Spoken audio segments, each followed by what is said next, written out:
noh, selline eriti luks kaubik, et mingis varasemas videos ma olen kunagi seda näidanud ka, ma olen sellega mõned tööotsad teinud, aga automaat kaubik on ikka next level värk, pluss mingid Xenonid, värgid, särgid, aga lähme siis Tuner Studiosse ja võtame need riiulid, et siit pesustopis sain kaubiku ja lähme siis vaatame need riiulid, aga need riiulid ja lauad metallist vist on nii suured ja rasked, et ma ei tea, kuidas ma need maha saan, sest mul maha laadimisel ei ole küll kedagi praegu abiks.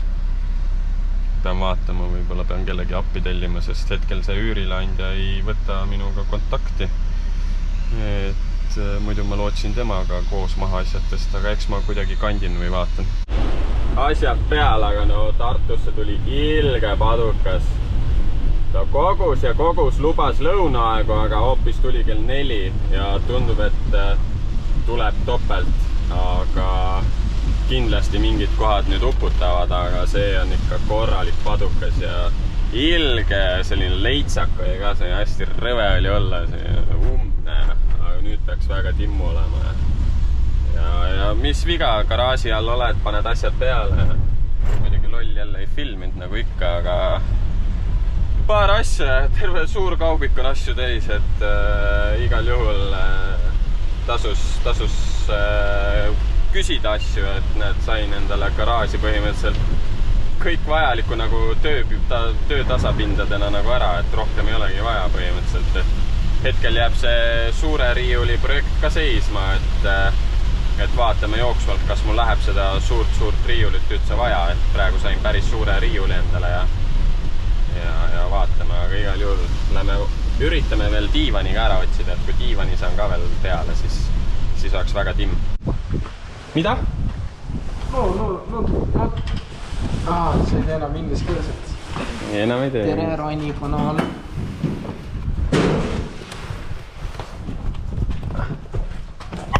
Oi. Urvo, no. Tükk käe katki. Käsi katki. Pane see praegu siia poole. Nagu näete, inimesed uus diivan.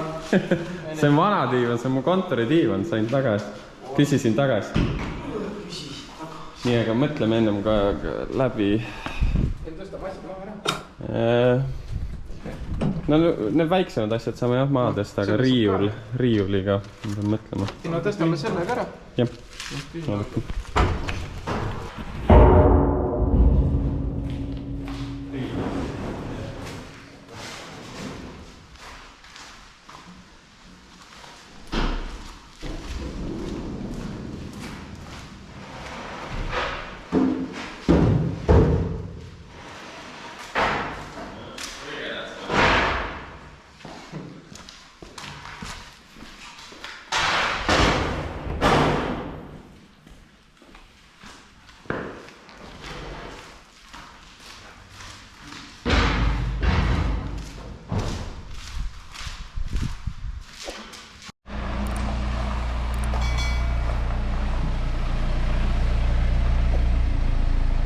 Nii, asjad on sees, riiuli panin sinna, nendega vaatab, kus ma panen, diivan on siin, aga me avastasime või ma ei tea, kes avastas, aga palju suurem probleem on. Me jäime mõtlema selle lauaga, et kas me paneme selle sinna seina vasta ja siis öeldi mulle, et aga sul ei ole ju ruumi. Ja siis sai auto sisse aetud ja ma kohe näitan. Et kui veel panna nagu mingi tõstuk ka või midagi, siis see auto on suht väike ja siit sisse ajades jäi auto siia suht risti ja kui oleks näiteks tõstuks siin niimoodi, et kui sa ajad nagu sinna ja siis tuled siia otse, siis see tagaots läheb ikkagi vastu ussis nii-öelda. Et mingile maale saab nagu tõsta, aga nii kõrgele tõsta, et sa saaks ise ka all midagi mässata, siis bardakk ausalt öeldes suht ees. Et ma ei teagi, tõmbas kuidagi motini maha, et see auto et ma ei saagi siia vist tõstukit panna, ma pean mõtlema midagi muud, et jääb siis võib-olla tungraua garaažiks, mida ma muidugi väga ei taha. Peab mõtlema, aga kui teil on ideed, kuidas ma võiks selle olukorra lahendada, siis andke teada. Ma ise mõtlesin, et võib-olla kannatab kuidagi selle ukse ära koristada, et on mingeid teistsuguseid uksi ka. Aga ma kujutan ette, et uue ukse paigaldus, mille ma peaks ise võib-olla kinni maksma, oleks päris kulukas töö. Urmo ütleb, et võta uus garaaž, aga aasta aega peab olema. Vähemalt. Nii et peab mõtlema, et no, mingi auto saab sisse ajada, midagi siin saab putitada, aga ütleme niimoodi, et nagu mu suurim eesmärk oli, et ma saaks tõstuki sisse, et ma saan nagu valge inimene autot remontida. Ja nüüd tuleb välja, et me ei saagi tõstukit panna. Et see on 82 on suht väike auto ka. Ja juba sellega on siin nagu kitsas. Et kui siit alguses sai sisse keeratud, siis kohe oli nagu see sein ees, aga tegelikult ju tõstuki paned, siis on postid ka ees. Et pardak. Nii, progress on tehtud üle pika aja garaažis ja see laud on siis praegu kinni, need alused ei ole ideaalselt, selle ma plaanin kunagi ümber teha, sest praegu pole õiget puitu. Ma ei tea, see on kehvasti. Et kindlasti tuleb see laud paremini üle teha, aga praegu ta on nii ja panin ta siis sinna seina külge kinni. Et järgmisena ma üritan selle kuidagi seina külge kinni panna enam-vähem, et ta kaela ei kukuks. Ja nii ongi. Ja siis tuleks igalis need ära panna. Nendega ma veel vaatan, kuidas ma nendega teen. Aga enam-vähem üritan täna siin garaažis enam-vähem kõik asjad ära teha, nagu vaja on. Kell on peaaegu 10 õhtul juba. Riiul on kinni ja nüüd on aeg riiul ära puhastada ja saab lõpuks kõik selle ilusti siia riiulisse ära panna. Ja siis peab veel sellega tegelema, aga ütleme niimoodi, et juba on väga hea. Nii, tänaseks aitab küll. Hetkel siis garaaž jääb niimoodi, et see riiul on seal. Diivani panin praegu kiiruga sinna. Laud on siin. Nende jalgadega ma pean siin veel tegelema, et nad on natuke nagu kõverad, aga põhimõtteliselt ikkagi need siin hoiavad nagu seina küljest kinni ja on Rainile käib küll, et kindlasti on mehi, kes hoiavad kahe käega praegu peast kinni, aga mina olen teatud asjade pealt ei ole üldse perfektsionist. Ja eks vaatad, eks ajapikku saab siin midagi täiustada asja, et ma juba mõtlesin, et siia ma panen sellise OSB plaadi, et siis ma saan siia nagu seina külge ka veel mingeid võtmeid vasju niimoodi nagu mugavalt panna. Et see keevituslaud siin nurgas hetkel tundub nagu too big, aga noh, samas seda saab liigutada, et see rataste peal, et ei ole hullu, aga need riiulitega ma pean veel tegelema, et praegu enam ei hakanud, et kuskile ma need panen, kuhu, kuidas peab vaatama ja et võib-olla siia nende külge kuidagi teeb, et siis siia ei ehitagi seda suuremat riiulit hetkel. Oleneb, kuidas mul see üks teine mõte läheb, aga et võib-olla siia lihtsalt mingi ristplaat, ristlaud üle ja siis saab ilusti panna selle riiuli sinna külge. Aga see vaat praegu täitsa soovib, panin sinna nurka, tegelikult oleks vaja võib-olla sinna ära liigutada. Et selline see on. See pilt on praegu ajutiselt siia pandud, aga mul on selline tunne, et see jääbki sinna. Ei ole ka väga hullu. Et mis te arvate? Ja ärge unustage kommenteerimast, et mis variant oleks siis kõige mõistlikum, et tulevikus autosid tõsta, sest otse sisse sõites kindlasti ei saa ja siia keeramine on selline suht tüütu, et kui sa nagu korra tuled, et siis on nagu tüütu, aga noh, samas pikalt teha, et sõidad algul sinna ja siis tagurdad ja siis tõstad üles, et see oleks nagu variant. Aga kui teil on veel mingid ideid, andke kindlasti julgelt märk. Praegu siin garaaži all uuesti ja siis on nüüd lõpuks tõuarek ka garaažis sees ja ega see natuke ruumi veel on, saab otse tulla, aga et seda sinna poole keerata, võib-olla ajab sisse, aga suht selline tüütu või tülikas oleks see manööverdamine edasi-tagasi. Kuigi Touaregil pöörderaadius on päris hea, aga teeme siis õlivahetuse ära, et hetkel ütleme niimoodi, et kuna õhkpattidega siis saab nagu off-road levele panna või isegi ekstra off-road levele, et siis nagu enam-vähem mahub alla ära, et on nagu enam-vähem okei teha, aga mingi lisatõstuk või midagi oleks nagu abiks, aga Touaregil see mootori õlipunn on nii lolli koha peal, et suure tõenäosus ma saan siin kohe garaažipõranda ära ristida ja saab selle õliga lädistada, et muidugi õlivannid ma müüsin maha, mis olid nagu head madalad kausid ja nüüd ma pean siis nendest hetkel siis ainuke variant on siis nendest Saaremaa veepudelitest teha siis mingid anumad, kuhu see õli sisse püüda ja siis hiljem on vaja need õlid siia sisse ka panna ja jäätmekäitlusjaama viia või kuhugi, aga või jätta endale. Selle ma katin välja, aga igal juhul jah, et kindlasti selle õliga saab seal nüüd pritsitud ja circa 7 liitrit peaks ikka kätte tulema. 7,7 peaks andmete järgi olema, aga ma arvan, et ta on seal kuskil poole peal, ehk siis 7,5 liitrit vähemalt. Üks 2 kantkut täitsa täis, aga kui ma külje lahti teen, vaatame. Aga ma arvan, et ma saan selle õlivahetuse tehtud. Nii palju siin ruumi on, et ma võtsin praegu selle ma ei tea, siin valgust võib-olla väga ei paista, aga tegelikult silmaga on nagu okeil näha. Ja et võtsin siis selle põhjakatte ainult ühe poole ära, et see teine pool tundub, et ma pean selle teise poole ka ära võtma, aga ideaalis ma saan seda tegelikult nagu eest ära võtta. Aga et niimoodi peaks ideaalis saama. Igal juhul mässamist on.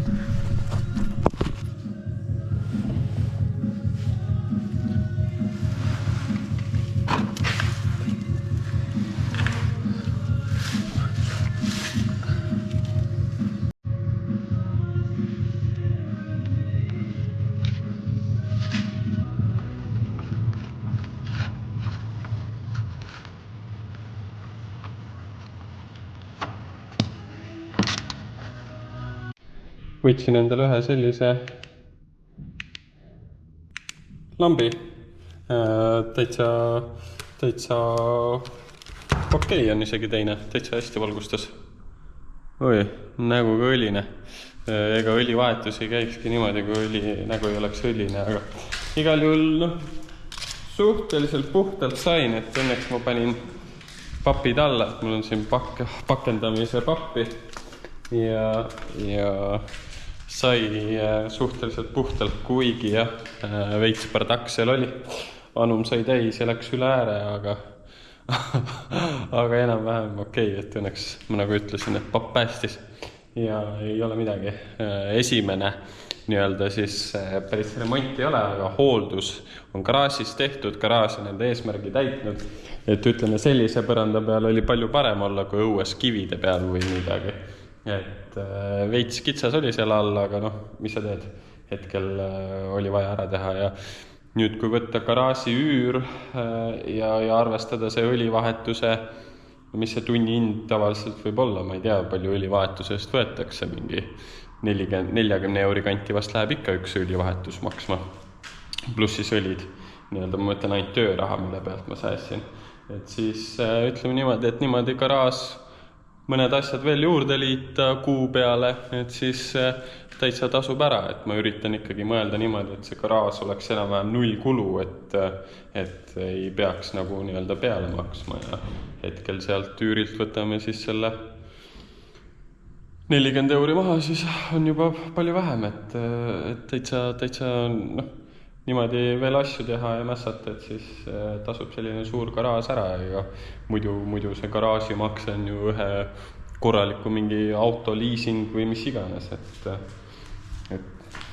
millegi arvelt see tuleb, et miljonär ei ole kahjuks, ja siis paraku peab niimoodi mõtlema. Ja ei ole enda oma ka, et oleks enda oma, siis ei oleks nagu hullu see, kui peaks pangale maksma või midagi, aga küll seda ka kunagi jõuab ja hetkel naudime siis üüri suure pinna rõõme ja üks mõte mul on ka siis selle tõstuki osas, et on, võib-olla olete seda Night Ride'i vaadanud, et neil on ka seal see roklaga nii-öelda tõstuk, et see põrand muidugi rokla jaoks ei ole nagu ideaalne, aga too tundub hetkel nagu kõige loogilisem ja tulevikus, kui ma liigun kuhugi mujale, siis ma saan tulla lihtsalt kaasa võtta, ma ei pea siin midagi puurima ega midagi ja sellega saab nagu liikuda ükskõik kuhu, seega suure tõenäoliselt läheb toda teed, aga too maksab ega kasutatud vist keegi ei müü seda, peab võib-olla uurima välismaalt, aga 4000 euri on tutikas, et peab vaatama, kuidas sellega läheb, aga midagi välja peab mõtlema. Praegu sõidan taksoga nii-öelda Touaregiga Koosalt tagasi Tartusse, et mõnikord ka võetakse, paar korda olen Koosale käinud taksoga ikka, võib-olla isegi rohkem nende aastate jooksul. Et kui kedagi huvitab palju, siis maksab Tartus Koosale Tartu kesklinnas circa 35 eurot. Aga see vist oleneb, ma ei tea, ega ta ei pruugi kogu aeg sama hind olla, aga mõnikord on. Aga jah, mu kõige pikem sõit oli nüüd alles hiljuti Soome. Eks enamasti vist enamustel on Soome, aga Soome autoärikas siis Tartust Tallinnasse laeva peale naisega. Midagi 270 kanti läks arve. Et on siis hetkel rekord. Ma tean, et osad on käinud ka Riia lennujaamas, Tallinnas on käidud ja väga pikemalt ei teagi. Kunagi, mitte läbi Bolti, aga siis kui ma ka aktiivselt taksot sõitsin, siis läbi naise tutvuste Saksa ärimees oli vaja Riia lennujaama viia ja siis too oli, ma ei mäleta, kas oli 350 või oli 450 oli ots. Pigem vist 350. Aga Škoda oli ökopill, tollega oli hea teha ja täitsa vaikne vend oli, et selles mõttes väga lebo. Mõnikord on, aga praegu suvel, kui on kuum ilm, praegu küll on 24, aga muidu vahepeal näiteks 26 ka, siis võetakse hästi palju lühikesi otsasid, ei viitsita kõndida kuuma tõttu või asju tassida igal juhul ja muidu kui on normaalne ilm, aga ei saja, siis inimesed vist kõnnivad, aga kuumad ilmadega näha, et kohe hakatakse võtma lühikesid otsi. Aga ega midagi ei olegi. Nagu ma ütlesin, ma teen seda taksosõitu praegu lihtsalt aja täiteks või et ei passiks niisama kodus ja et arved oleks ikka makstud ja ei läheks pankrotti, aga vana boss siis nii-öelda Puldran siis kirjutas, et kuule, hädasti oleks abi vaja ja kuna tööotsingud hetkel on väga venivad ja puhkust aeg ja mina ei tea, mis värk on, päris üllatav. Ma arvasin, et ma saan suht kiirelt tööle, aga eks ma olen vaadanud sellist võib-olla spetsiifilisemat tööd ka, et on võtnud päris palju aega ja kuna kirjutati, et 8 nädalaks siis välismaale rekkat sõitma täis pika peale, siis mõtlesin, et savi, et läheb teeb, et saab hea nutsu ja saab arved makstud nii-öelda. Seega mina ei tea, kui teil on soove või küsimusi, mida te tahaksite seal rekkatöös veel näha, siis kirjutage alla kommentaaridumisse või mulle Instagrami Rain Hiienurm ja üritan siis katta ka midagi veel, mis on katmata seal selle tööga. Aga igal juhul siis ma arvan, et siit ma selle video ära lõpetan ja klopsin selle kiirelt kokku ja et saaksite küsida siis rekkatöölt, et pühapäeval panen minema ja olen 2 nädalat siis eemal. Võib-olla 3, aga suure tõenäoliselt 2 nädalat olen siis eemal. Igal juhul suured tänud teile, et ikka siin minu kanalil olete, vaatate minu jutusaadet nii-öelda ja loodetavasti mingi hetk hakkab ka mingit autokontenti tulema. Aga hetkel lihtsalt on elu sealmaal, kus ei saa autodega tegeleda ja tuleb tegeleda teiste asjadega. Aga igal juhul suured tänud teile, kes veel subscribe ei ole pannud ja olete siin kanalil uus, siis pange see subscribe ära, ega ta tükki küljest ei võta ja olge muhedad. Tšau!